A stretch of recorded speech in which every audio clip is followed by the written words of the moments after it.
అది 1925వ సంవత్సరం. ప్రపంచం చూపు మొత్తం బ్రిటన్కు చెందిన ప్రముఖ అన్వేషకుడు పర్సీ ఫాసెట్ మీద ఉంది. అతను తలపెట్టిన పని ఒక సాహసం కంటే ఒక కళ అని చెప్పొచ్చు. అమెజాన్లోని దట్టమైన ప్రమాదకరమైన చిత్తడి అడవుల మధ్యలో అతను ఒక నగరం కోసం వెతుకలటం మొదలుపెట్టాడు. ఆ నగరం గురించి ఉన్న నమ్మకం ఏంటంటే అది పూర్తిగా బంగారంతో చేసిన నగరం. అదే ఎల్ డొరాడో, ద గోల్డెన్ వన్. కథల ప్రకారం ఆ నగరంలో రాజు తన శరీరం మీద రోజూ బంగారం పౌడర్ రాసుకునేవాడట. అక్కడ నీళ్లకు బదులు బంగారం ప్రవహించేదట. స్పానిష్ ఆక్రమణదారులు ఈ నగరాన్ని వెతుకుతూ పిచ్చివాళ్ళైపోయారట. ఎంతోమంది చనిపోయారు, ఇంకొందరు అడవిలో అదృశ్యమయ్యారు. కానీ ఎల్ డొరాడో మాత్రం ఎవ్వరికీ దొరకలేదు. దాంతో అమెజాన్ అడవి ఒక అంతు చిక్కని రహస్యంగా మిగిలిపోయింది. కానీ అసలు ఆ నగరం నిజంగా ఉందా, లేక అదొక కట్టు కథ, లేదా ఈ చెట్ల వెనుక చిత్తడి నేలల కింద ఏదైనా పెద్ద రహస్యం దాగుందా? అమెజాన్ అనేది కేవలం ఒక అడవి మాత్రమే కాదు, అది చరిత్రలోని ఎన్నో గొప్ప కథలకు ఒక మొదలు, ముగింపు కూడా. ఇప్పుడు ఆ కథల తలుపులు తెరిచే సమయం వచ్చింది. మనం ఇప్పుడు చూస్తున్న ఈ దట్టమైన అమెజాన్ అడవి ఒకప్పుడు మనుషులు నిర్మించిన ఒక గొప్ప నాగరికతకు నిలయం. ఇది మీకు తెలుసా?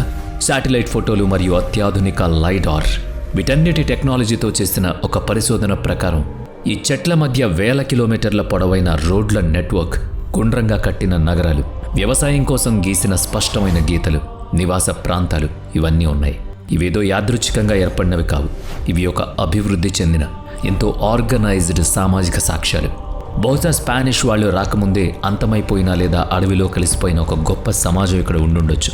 ఇప్పటి వరకు అమెజాన్లో ఎలాంటి గొప్ప నాగరికత లేదని అనుకునేవారు. కానీ శాస్త్రవేత్తల అంచనాలు తలక్రిందులయ్యాయి. ఇక్కడ 10 లక్షల కంటే ఎక్కువ మంది నివసించేవారట. వాళ్ళు అడవిని నరకలేదు, అడవిని తమకు తగ్గట్టుగా డిజైన్ చేసుకున్నారు. మరి ఎల్ డొరాడో అనేది ఈ కోల్పోయిన నగరాల్లో ఒకట, లేక మట్టిలో కలిసిపోయిన ఆ నాగరికత తాలూకు స్వర్ణయుగమా? ఈ మిస్టరీ ఇలా ఉంటే అమెజాన్లో మరో వింతుంది. ఇక్కడ ఒక నది ఉంది, దాని నీళ్లు నల్లగా ఉంటాయి. ఎంత నల్లగా అంటే సూర్యకిరణాలు కూడా లోపలికి చొచ్చుకు వెళ్ళలేనంత నల్లగా. కానీ నీళ్లు ఎందుకు నల్లగా ఉంటాయి? దీనికి కారణం ఆ నీటిలో కుళ్ళిపోయిన లక్షల కొద్దీ మొక్కలు, ట్యానిన్లు మరియు ఇతర సేంద్రియ పదార్థాలు ఉన్నాయి. ఇవన్నీ కలిసి ఆ నీటిని కాఫీలాగా చిక్కగా నల్లగా మార్చేశాయి. ఇక్కడ అసలైన విచిత్రం ఏంటంటే ఈ నది దగ్గర దోమలు అస్సలుండవు. అవును, అమెజాన్ మొత్తం దోమలతో నిండుంటే ఇక్కడ మాత్రం ఒక్క దోమ కూడా కనిపించదు. ఎందుకంటే ఈ నది నీటిలో ఉండే సహజమైన యాంటీసెప్టిక్ గుణాల వల్ల దోమల లార్వా అక్కడ బ్రతకలేదు. ఇది నిజంగా ఒక ప్రకృతి అద్భుతం. ఇక అమెజాన్ గుండెల్లో ఉండే మరో వింత నడిచే చెట్టు. దీని శాస్త్రీయ నామం సాక్రేటియా ఎక్సోరిజా. ఈ చెట్టు ప్రతి సంవత్సరం కొన్ని అంగుళాల మేర తన స్థానాన్ని మార్చుకుంటూ ఉంటుందని చెబుతారు. దీని వేళ్లు భూమి లోపల కాకుండా భూమి పైన ఉంటాయి. నేల స్థిరంగా లేనప్పుడు కొత్త వేళ్లను పెంచుకుని పాత వేళ్లను వదిలిపెట్టేస్తుంది. స్థానిక కథల్లో అయితే ఈ చెట్టు రాత్రిపూట నడుచుకుంటూ వెళ్ళి వేరే చెట్లను కూడా తింటుందని చెప్తూ ఉంటారు. వినడానికి ఇది కొంచెం భయంగా అనిపించినా నిజం. ఈ చెట్టు తన పరిసరాలకు అనుగుణంగా తనని తాను మార్చుకుంటుంది, అడ్జస్ట్ అవుతుంది. అది చూడ్డానికి నిజంగానే నడుస్తుంది అనిపిస్తుంది. అంటే చెట్లు కూడా ఆలోచించగలవా? ఈ అడవిలో జీవం ఉండడమే కాదు, అడవి కూడా కదులుతూనే ఉంటుంది. అమెజాన్లో కనిపించే ఈ చిన్న కప్ప చూడ్డానికి చాలా అందంగా ఉంటుంది. మెరిసే నీలం, పసుపు మరియు నారింజ రంగుల్లో ఆకర్షణీయంగా ఉంటుంది. కానీ ఈ రంగును వాటి అందం కోసం కాదు, ఒక ప్రమాద హెచ్చరిక కోసం. వీటి శరీరంలో బ్యాటర్ కోటాక్సిన్ అనే అత్యంత ప్రమాదకరమైన విషయం ఉంటుంది. ఇది ఎంత విషపూరితమైందంటే కేవలం 2 మైక్రోగ్రాముల విషం చాలు ఒక మనిషిని చంపడానికి. స్థానిక గిరిజనులు తమ బాణాల కొనలకు ఈ విషాన్ని పోస్తారు. అందుకే వీటిని పాయిజన్ డాట్ ఫ్రాగ్స్ అంటారు. ఆశ్చర్యం ఏంటంటే ఇప్పుడు సైంటిస్టులు ఇదే విషయం నుంచి మందులు కూడా తయారు చేస్తున్నారు. విచిత్రం ఏంటంటే ఇక్కడ అన్నీ విచిత్రాలే. కానీ ఇక్కడ కొన్ని ప్రదేశాల్లో నీళ్లు మాత్రం మరుగుతూనే ఉంటాయి. ఏదైనా జంతువు పొరపాటును అందులో పడితే క్షణాల్లో దాని కళ్ళు, మాంసం ఉడికిపోతాయి. దీనికి అసలు కారణమేంటో సైంటిస్టులు కూడా ఖచ్చితంగా చెప్పలేకపోతున్నారు. భూమి లోపల ఉండే భౌగోళిక ఒత్తిడి కారణంగా అని కొందరు, భూమి లోపల గుప్త ఉష్ణ వనరుల వల్లని మరికొందరు. కానీ ఇక్కడ స్థానికులు మాత్రం ఏదో ఆత్మ లోపం వల్ల నది ఇలా మరుగుతుందని చెప్తూ ఉంటారు. ఈ అమెజాన్లో కనిపించే ఈ మొక్క చూడ్డానికి అందంగా ఉంటుంది, కానీ ఇదొక వేటగాడు. దీని పేరు నెపెంథిస్. దీన్నే మంకీ కప్ అని కూడా అంటారు. ఇదొక మాంసాహార మొక్క. ఇది చూడ్డానికి ఒక లోతైన గ్లాస్ లాగా ఉంటుంది. అందులో తీయటి వాసన వచ్చే ద్రవం ఉంటుంది. ఆ వాసన చూసి పురుగులు లేదా చిన్న చిన్న జంతువులు ఆశపడి లోపలికి వెళ్ళాయా అంతే సంగతి. కొన్ని పెద్ద సైజు మొక్కలైతే కప్పలు, బల్లులు, చివరకు ఎలుకల్ని కూడా మింగేస్తాయి. తినే చెట్టుని మీరు ఎప్పుడైనా చూసారా? అమెజాన్లో ప్రతి కొమ్మలోనూ ఒక వేటగాడు కనిపిస్తాడు. ఈ చేప గురించి వింటేనే ఒళ్ళు జలధరిస్తుంది. దీని పేరే కాండిరు. ఇది చాలా చిన్నగా పారదర్శకంగా ఉండే చేప. ఇది మనుషులపై దాడి చేసే విధానం చాలా భయంకరంగా ఉంటుంది. ఎవరైనా నీటిలో దిగినప్పుడు ఇది మనిషి శరీరంలోకి, ముఖ్యంగా మూత్రనాళం ద్వారా లోపలికి దూసుకు వెళుతుంది. ఒకసారి అది లోపలికి వెళితే సర్జరీ చేసి బయటకు తీయాల్సిందే. ఇది కేవలం పుకారు కాదు. మెడికల్ హిస్టరీలో ఇలాంటి కేసులు నిజంగానే నమోదయ్యాయి. అమెజాన్ ఒకవైపు అందంగా కనిపిస్తూనే మరోవైపు తనలో చాలా విషాన్ని దాచుకుంది. చివరిగా ఈ అడవిలో ఇప్పటికీ బయటి ప్రపంచంతో అస్సలు సంబంధం లేని డజన్ల కొద్దీ గిరిజనులున్నారు. వాళ్లకు ఏ ప్రభుత్వాలు తెలియవు, ఏ సరిహద్దు ఉండదు. వాళ్ళు మాట్లాడేది, తినేది, వినేది అంతా వేరు. ఈ అడవిలో బయట ప్రపంచానికి తెలియని గిరిజన తెగల ఫోటోలు కేవలం డ్రోన్లు లేదా హెలికాప్టర్ల ద్వారా మాత్రమే తీయబడ్డాయి. కొందరైతే 21వ శతాబ్దంలోనే కెమెరా కన్ను మొదటిసారి చూసింది. వీళ్ళు బట్టలు వేసుకోరు. ఇప్పటికీ రాళ్ళు, కర్రలతో చేసిన ఆయుధాలు వాడతారు. అన్నిటికంటే ముఖ్యంగా వీళ్ళు బయట ప్రపంచం అంటే చాలా భయపడతారు. ఈ తెగల దగ్గర ప్రపంచాన్ని మార్చగలిగే కొన్ని అద్భుతమైన మొక్కల రహస్యాలు ఉండొచ్చని శాస్త్రవేత్తలు భావిస్తున్నారు. కానీ మనం వాళ్ళ దగ్గరికి వెళ్ళగలమా? బహుశా వెళ్ళలేకపోవచ్చు. ఎందుకంటే మనం వాళ్ళ కోసం కేవలం కొత్త రోగాలను, మరణాన్ని మాత్రమే మిగిల్చాం. ఇక్కడ ట్యూరర్ అనే ఒక చెట్టు ఉంది. స్థానిక గిరిజనులు దీన్ని అడవి కత్తి అని పిలుస్తారు. ఎందుకంటే దీని ఆకుల నుంచి వచ్చే రసం మీ రక్తంలో కలిస్తే శరీరం క్షణం పక్షవాతానికి గురవుతుంది. అందుకే పాతకాలంలో యోధులు తమ బాణాలకు ఈ చెట్టు రసాన్ని పూసేవారు. కానీ విచిత్రం ఏంటంటే విజ్ఞాన శాస్త్రం ఆ విషాన్ని మందుగా మార్చింది. ఈరోజు సర్జరీ సమయంలో పేషెంట్ కండరాలను రిలాక్స్ చేయడానికి వాడే మందును ఈ మొక్క నుంచే తయారు చేస్తారు. ఒకప్పుడు ప్రాణాన్ని తీసేది, కానీ ఇప్పుడు ప్రాణాన్ని పోస్తోంది. ఇది అడవి క్రూరత్వమా లేక దాని కరుణ? అమెజాన్ అడవుల్లో బుల్లెట్ యాంట్ అనే ఒక చీమ ఉంటుంది. దీని కాటు ప్రపంచంలోని అత్యంత బాధాకరమైనదిగా భావిస్తారు. అది కుడితే ఒక బుల్లెట్ తగిలినంత నొప్పి. అందుకే దీనికి ఆ పేరు వచ్చింది. స్థానిక గిరిజనులు ఒక మగపిల్లాడు నిజమైన యోధుడిగా మారాడో లేదో తెలుసుకోవడానికి దీని ఒక పరీక్షలా వాడతారు. ఈ చీమలతో నిండిన చేతి తొడుగులను కుర్రాలకు తొడుగుతారు. ఏడవకుండా ఆ నొప్పిని భరిస్తేనే వాళ్ళను యోధులుగా గుర్తిస్తారు. ఒకసారి కుడితే 24 గంటల పాటు విపరీతమైన నొప్పి, మంట, కండరాల తిమ్మిర్లు. ఈ అడవి కేవలం అందంగానే కాదు, భయంకరంగా కూడా కనిపిస్తుంది కదా. కొందరు అన్వేషకులు కూడా పగలు కనిపించని మనుషులు రాత్రిపూట మాత్రమే మెరిసే కళ్ళతో తమకు కనిపించారని చెప్తారు. దీనికి సైంటిఫిక్ ప్రూఫ్ లేదు, కానీ వాళ్ళు వాడే బయోల్యూమినెసెంట్ టాటూలు లేదా పాస్పరస్ పదార్థాల వల్ల అలా మెరుస్తారని కొందరు అంచనా వేస్తున్నారు. ఇలాంటి ఎన్నో ప్రశ్నలకు అమెజాన్ అడవిలో సమాధానాలు దొరకవు. కానీ ఇక్కడ మనం ఊహించలేని అద్భుతాలు మాత్రం జరుగుతూనే ఉంటాయి. జానపద కథల ప్రకారం అడవిలోని కొన్ని తెగలు రహస్య సందేశాలను పంపించడానికి కొన్ని వాడతారు.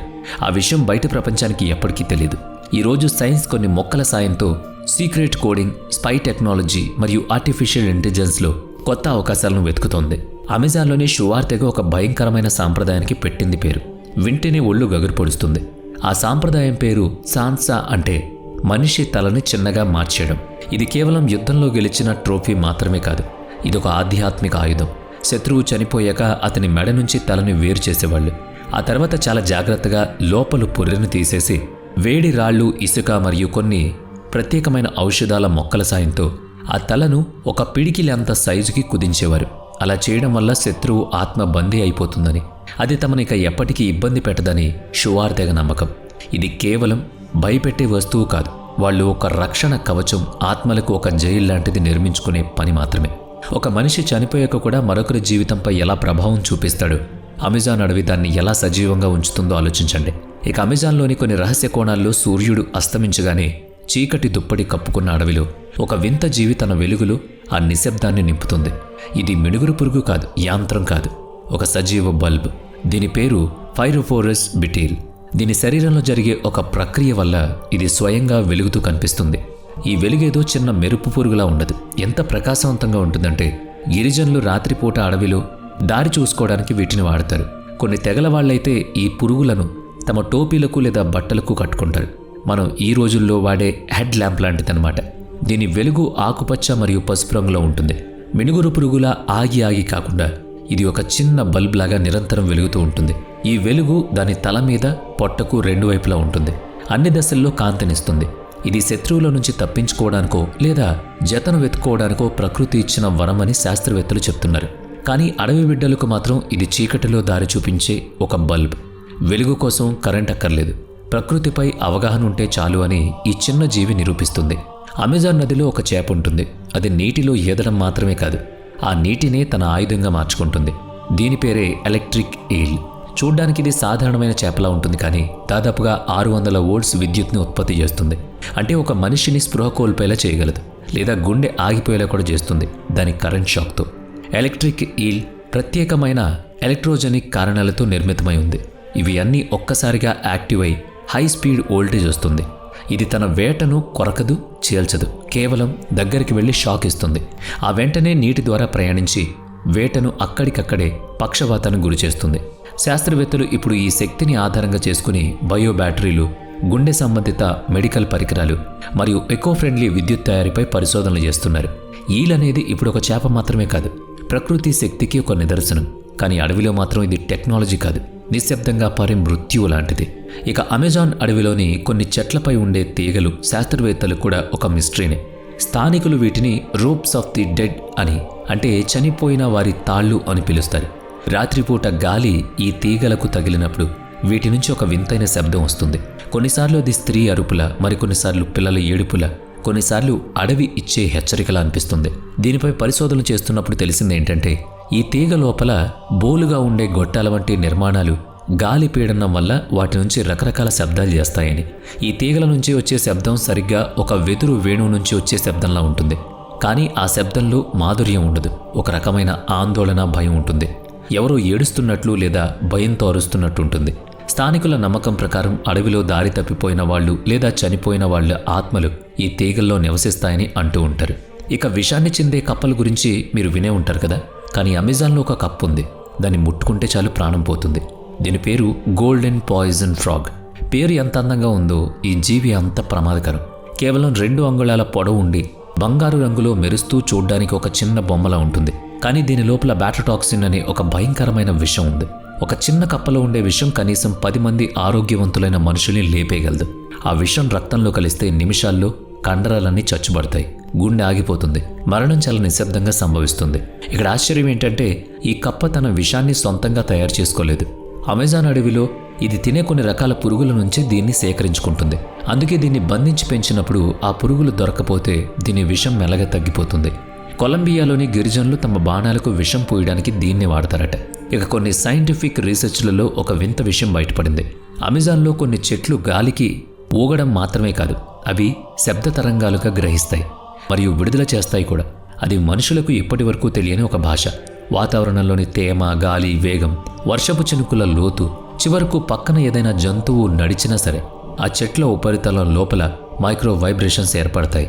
ఈ ప్రకంపనలు ఎంత సున్నితంగా ఉంటాయంటే మన సాధారణ చెవులతో వీటిని వినలేవు. కానీ సైంటిస్టులు అల్ట్రా సెన్సిటివ్ మైక్రోఫోన్లు మరియు స్పెక్ట్రల్ అనాలిసిస్తో పరిశీలించినప్పుడు ఆ వైబ్రేషన్స్లో ఒక ప్యాటర్న్ కనిపించింది. అది అడవి ఆత్మ గుసగుసలాడుతున్నట్లుగా వినిపిస్తూ ఉంటుంది.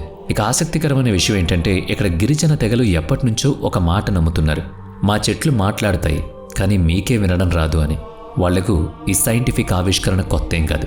శతాబ్దాలుగా వాళ్ళు నమ్ముతున్నారు, వాటితో మాట్లాడుతున్నారు కూడా.